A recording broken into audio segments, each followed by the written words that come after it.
저기도 문제임. 아니 잘하지도 못하는데 왜 자꾸 나오냐고. 좀 제대로 된 시곡을 볼 수 있는 방송은 없을까?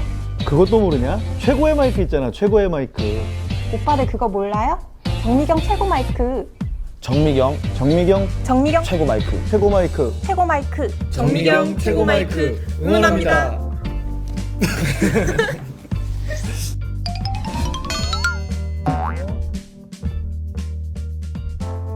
안녕하세요.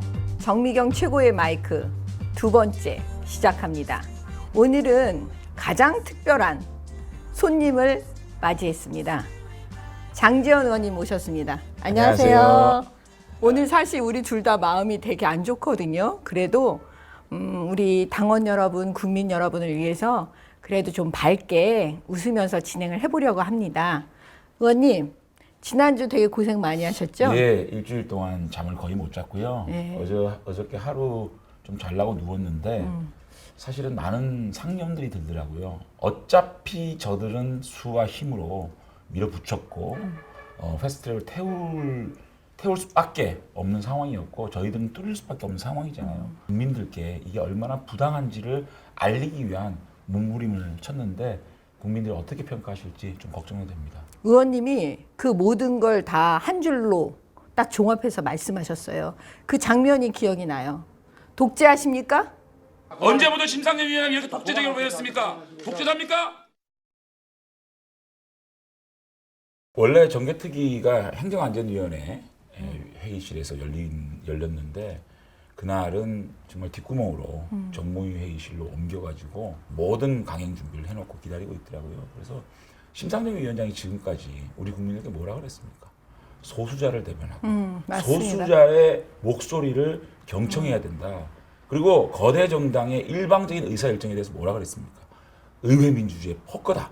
의회민주주의의 발살이다. 그러지 않았습니까? 네. 그런데 이번 선거법이 가장 혜택을 보는 쪽이 정의당이죠. 그거는 하늘이 알고 땅이 아는 네. 사실 아닙니까? 그 자당의 이해 앞에서 이렇게 강행 통과시키고 일방적으로 통과시키는 독재자의 모습으로 위원장실에 앉아 있더라고요. 그래서 심상정 위원장은 더 이상 소수자의 목소리를 대변하는 분이 아니라 독재자의 모습입니다. 거울을 보십시오. 제가 그렇게 얘기했죠. 다시 과거로 돌아가서 현재를 바라보는 그 논제를 하나 제가 지금 시작하려고 하는데요. 과거에 이제 이 민주당이 야당일 때 늘 뭐라 그랬냐면 공기업 부채의 80%는 정부 정책 실패 때문이라고 그랬거든요. 그렇습니다. 기억하시죠? 낙하산 얘기하고 맨날 그 얘기했잖아요. 공기업이 네. 적자투성이고 국민 혈세를 먹는 함하고 온갖 비난을 하지 않습니까? 네. 근데 지금 보세요. 339개 공기업 순이익이 지금 1조 1,000억 원에 그쳤다는 발표가 있는 거예요. 2017년에 비하면 7조 2천억 원. 문재인 정부 출범 전인 2016년하고 비교를 해보면 2년 만에 공기업 수익이 14조 원 이상 증발했다. 날아가 버렸다. 지금 이런 거거든요. 무지하게 심각해요. 지금 도하 언론에서 공기업이 부도 직전에 놓여 있다. 문재인 정부 부도 직전이 아니고 부도 완전 난 거 아니에요? 이 정도? 거의 부도가 났다고 봐야죠. 나 부도 국민 났죠. 세금 없으면 부도 왜냐, 났죠. 이거는 왜냐면 부도가 났는데 그렇죠. 국민 세금으로 집어넣고 있는 지금 거죠. 집어넣고 있는 거잖아요. 그러니까 이렇게 만들어 놓고 공기업이라는 것은 공공의 이익을 위해서 하는 거기 때문에 괜찮다라고 얘기하고 있는 겁니다. 가장 큰 문제는요. 이 정권은 모든 경제 정책을 이념화시키는 겁니다. 이념이 경제입니다. 가장 위험한 거거든요. 경제는 그야말로 시장 경제 논리로 풀어야 되고 시장에서 모든 것이 굴러가야지만 이것이 건강한 자유시장 경제 아니겠습니까? 그런데 시장을 이념화시켜서 문제를 발생되는 겁니다. 결국은 가장 크게 피해를 보고 있는 게 한전입니다. 한전은 왜? 원전 때문에 원전을 갖다가 폐기시키겠다. 이 이념 정책 때문에 한전이 망하고 있는 것이고. 맞아요. 그래서 제가 말씀을 좀 드리면 수치로 한전이 지난해 1조 1,700억 원 적자였어요. 문정부 출범 전인 3년 전에는 연 13조 원 흑자였어요. 그렇습니다. 네. 그러니까 이념 정책 플러스 퍼주기 정책입니다. 이념 정책이라는 게 지금 소득주도 탈원전, 성장을 소득주도 얘기하고 성장, 탈원전 탈원전. 말씀하시는 거죠. 그런 것들을 밀어붙이는 수단으로 공기업을 이용하고 있는 겁니다. 다시 말하면 국민들의 퍼주기 위해서 국민들의 세금을 이용하는 거예요. 되게 웃기는 얘기 아닙니까? 국민의 세금 그렇죠. 자기 돈입니까? 그렇죠. 국민의 세금을 막 걷어가지고 그 공기업이라는 툴을 이용해가지고 국민들에게 퍼주는 이게 무슨 장난입니까? 마치 정부가 막 시혜를 베푸는 것처럼. 그리고 난 다음에 또 뭐냐? 퍼주기 정책. 결국은 전기료 인하. 이걸로 그렇죠. 완전히 직격탄 맞고 있는 거 아닙니까? 맞습니다. 건강보험공단은 문재인 케어 이 정책 때문에 엄청난 적자 투성이고 우리 후세대는 건강보험을 이용할 수 없는 이런 상황이 초래될 수밖에 없는 거예요. 제가 또 숫자로 그렇습니다. 말씀드릴게요. 숫자 말씀해 주세요. 2017년도 3,685억 원 흑자였던 건보공단이요. 지난해 3조 9천억 원 적자를 기록했어요. 그러니까요. 지금 흑자를 조금이라도 냈던 공기업들이 전부 다 지금 적자로 지금 돌아섰거든요. 거기다가 직원들은 엄청 늘려요. 네, 왜 맞습니다. 늘리느냐? 정부가 만드는 일자리. 자, 공무원 늘리고 공기업이 사람들 3만 몇천 명 더 늘었죠? 이 정도 제가 또 들어가죠. 숫자를 숫자. 말씀드릴게요. 기가 찹니다. 지난 한 해 동안 공기업 임직원이 3만 6천 명 증가했습니다.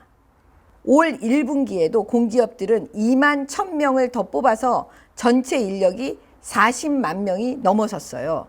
그러면 인건비 지출이 최소한 어느 정도까지 증가했는지 살펴보니까 1조 원 이상 증가했을 것으로 지금 추정이 되고 있거든요. 결국은 우리 세금이 들어갈 수밖에 없고 세금으로 일자리를 만드는 공무원들과 똑같은 것이거든요. 그래서 저는 공기업의 이 추락, 그것은 이념 정책과 퍼주기 정책과 일자리 정책 이것이 맞물려서 공기업을 완전히 망하게 하는. 지금 문재인 정권에서 재생에너지 비율, 지금 비싼 태양광, 풍력 이런 걸 계속 하겠다는 거예요. 늘리겠다는 거예요. 그 다음에 그 건보 지출액도 지금 계속 급증하고 있거든요. 왜냐하면 문재인 케어를 더 확대하겠다는 겁니다. 결국은 뭐냐면 이거는 공공요금이 올리거나 아니면 국민 세금 이걸로 다 이제 그 갚게 되어 있어요. 그러니까 결국 뭐냐면 국민한테 세금 더 걷게 될 거고 앞으로 이제 세금을 내는 거에 국민들께서 굉장히 힘들어지실 거예요. 드디어 지금까지 침묵하고 있고 그 다음에 이 정부를 계속 협조하고 그 다음에 도와주고 있던 그 문무일 검찰총장이 그 해외 출장 중에 한마디를 했는데 혹시 그 내용 알고 계세요? 예. 이 패스트트랙은 민주주의 위반된다. 위배다. 그렇게 네. 말씀하셨죠. 그런 얘기를 했죠. 그래서 지금 그 검찰 내부에서 많은 검사들이 지금 목소리를 내기 시작한 것으로 보여요. 그래서 이제 말씀드리는데 이번에 이거에 따라서 또 조응천 의원하고 금태섭 의원이 또 한마디씩 얘기를 한 건데 검찰 출신인 조 의원은 SNS를 통해 검경 수사권 조정의 당초 취지와 정반대라며 경찰의 권한 강화를 문제 삼았습니다. 같은 당의 검사 출신 금태섭 의원은 공수처법에 부정적입니다. 공수처라고 붙건 뭐라고 붙건 권력기관이 정치사회 문제에 큰 영향을 미치는 것에 대해서는 저는 대단히 부정적으로 보고 그러니까 검찰, 법원, 민주당 국회의원들 모두가 이게 이 공수처와 검경 수사권 조정이 얼마나 부당한 일이고 잘못된 일인지에 대해서 이제 드디어 말을 하기 시작했다. 사실은 문무일 총장은 문재인 대통령이 임명한 사람 아닙니까? 그렇죠. 그럼에도 불구하고 이분이 긴급 성명을 내면서 민주주의라는 얘기를 했습니다. 문재인 정권은 촛불혁명이라고 얘기하면서 민주주의를 구현하겠다라고 하고 집권한 세력에 대해서 민주주의를 거론했단 말이죠. 어느 날 어떤 남자분이 저에게 전화를 했어요. 아까는 목소리 떨리는 목소리로 도와달라고 했어요. 내용을 쭉 들어보니까 그게 박찬주 대장이셨거든요. 근데 그날 저하고 통화하고 만나기로 이제 약속을 했는데 그다음 통화가 안 됐어요. 그래서 제가 이제 알아보기 시작했어요. 무슨 일이 일어났는지. 그러니까 압수수색이 바로 들어와서 핸드폰이 압수되고 그다음에 이제 체포되고 수사되는 과정에서 이제 저하고 연락이 되지 않았던 거죠. 처음에는 문재인 정권이 공관병 갑질로 박찬주 대장을 완전히 여론상으로 낙인을 찍어버렸습니다. 근데 실제로 구속될 때는 김영란법. 공감병 갑질이 사라져요. 그렇죠. 사라지고 뭐만 하냐면 김영란법 아니에요? 뇌물죄하고 아, 김영란법이었어요. 그래서 제가 내용을 보고 아 이거 무조건 무죄다 이거는 분명히 이긴다 우리가 이제 그렇게 했고 결국에는 이번에 항소심에서 이제 무죄가 나왔습니다. 아이고. 역시 정미경 선배가 하면 깔끔해. 어? 네, 아주 깔끔한 것 같아요. 급히 이제 그렇게 되는 바람에 자기 동료들에게 선후배들에게 그 전역 신고를 제대로 못했어요. 그래서 이제 편지를 쓴 거죠. 이번에 언론을 통해서 제가 이제 그 편지를 보게 됐거든요. 보고 참 울었어요. 왜냐하면 지나간 시간들이 그 파노라마처럼 영화처럼 막 지나가는 거예요. 얼마나 아팠겠어요. 네. 그 집안 자체가 풍지박산되지 않았겠습니까? 이렇게 판결을 정의롭게 응? 제대로 내주잖아요. 무죄를. 근데 이런 판사가 또 찍혀서 정권에 찍혀서 또 탈탈 털려서 성창호 판사처럼 또 수사받고 뭐 황당무계한 일이 일어날까 봐 그게 사실 걱정하는 공수처잖아요. 거예요. 앞으로 그렇죠. 더 하려고. 예, 바로 공수처 법안이 통과가 되면 뭔 일이 벌어지냐면요. 수사해서 기소할 수 있는 범위를 판사, 검사, 고위 경찰 이렇게 세 군데로 한정했습니다. 그렇죠. 정확한 네. 선생님. 네. 그럼 왜 그랬을까요? 경찰, 법, 네. 판사 잡겠다는 거 아닙니까? 공수처를 구성하는 검사들이 대통령의 입맛에 맞는 사람들 똑똑 뽑습니다. 그렇죠. 민변 출신도 뽑을 수 있고, 뭐 검찰 중에 말되는 사람 뽑을 수 있고, 이래가지고 공수처를 구성을 하고 그 위에 공수처장마저도 대통령이 임명한다. 그래놓고 검사와 판사와 경찰을 수사할 수 있고 기소할 수 있는 권한을 준다. 그러면 검사들이 어떤 정치적 사건이 들어왔을 때 공수처 검사들의 눈치를 보지 않겠습니까? 그들의 눈치 보고 그들의 입맛에 맞는 결과를 내놔야 이분이 안 다치는 거예요. 이렇게 완전히 장악하겠다는, 수사 권력을 완전 장악하겠다는, 말은 잘해요. 검경 수사권 조정을 통해서 기소권과 수사권을 쫙 분리를 해가지고 서로 견제와 균형을 통해서 감시 감독을 잘하고, 공수처는 이들을 감독할 수 있는 하나의 매개 역할을 할 수 있는 그러한 기관을 주는데 얼마나 삼각 트라이앵글 완벽하냐. 이렇게 말들은 참 화려하게 잘해요. 기가 막힙니다. 그런데 그 안에 숨겨있는 무서운 의도, 우리가 그거 넘기겠습니까? 그렇기 때문에 우리는 이것을 저항할 수밖에 없고 이걸 막을 수밖에 없다. 국민들이 이제 이해되시죠? 그 박찬주 대장이 그 썼던 그 편지요. 그 내용 중에 한 부분을 소개해 드리겠습니다. 정치가들이 평화를 외칠 때 전쟁을 준비하는 각오를 가져라. 정권이 능력을 상실하면 다른 정당에서 정권을 인수하면 되지만 우리 군을 대신해 나라를 지켜줄 존재는 없다.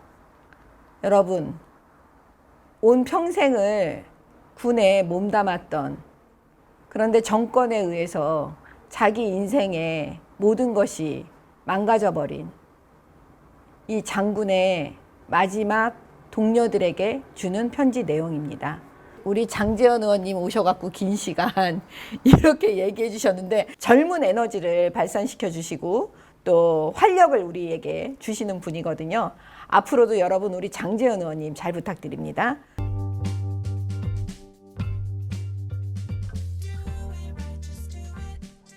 아 근데 제가 오늘 나온 김에 제가 시간 좀 있다면 네, 간단하게 좀 말씀하세요. 말씀을 드리고 네, 싶은데, 말씀하세요. 첫째는 우리 국회의원들이 선진화법을 위반했다라고 저들이 얘기합니다. 그게 아니다라는 걸 제가 조금 말씀드릴게요. 선진화법은 회의장이 구체적으로 나옵니다. 본회의장, 상임회의장, 소위원회. 그 세 개의 회의장과 그 회의장 부근에서 폭력을 수반해서 의사진행을 방해했을 때 선진화법에 저촉이 되는 겁니다. 충돌이 과하게 있었던 그 장면은 회의실이나 회의실 부근이 아니고 의안가입니다.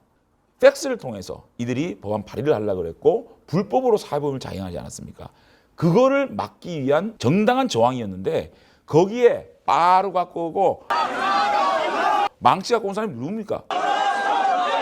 저들이 우리에게 폭력을 가해서 벌어진 일이거든요. 그래서 우리 국회의원들이 검찰에 100번을 고발을 해도 선진화법에 저촉된 국회의원들이 없다는 말씀을 분명히 드리고요. 이들은 원천적인 불법을 저질렀습니다. 자신들의 당론에 따를 사람으로 2번에 걸쳐서 불법 사보임을 했습니다. 두 번째는 법안 제출 자체는 서류로 본인이 직접 가서 의안가에 발의를 해야 되는데 국회법에 존재하지도 않는 이메일로 전자로 불법 발의를 했습니다. 위원회 위원도 불법, 법안 발의도 불법. 이 회의가 당연히 원천 무효지 않겠습니까? 그 이후에 정당 방위를 하고 항거하고 있는 저희들을 도둑놈들이라고 그러지 않았습니까? 또 미친 것 같다. 이런 막말을 퍼부으면서 무차별, 묻지마 검찰에 고발을 했습니다. 그리고 닭강정 파티, 피자 파티 이게 기만이고 우롱이지 뒤통수지 이게 정치입니까? 존경하는 우리 오른소리 시청자 여러분, 이런 사람들하고 저희 정치하고 있습니다.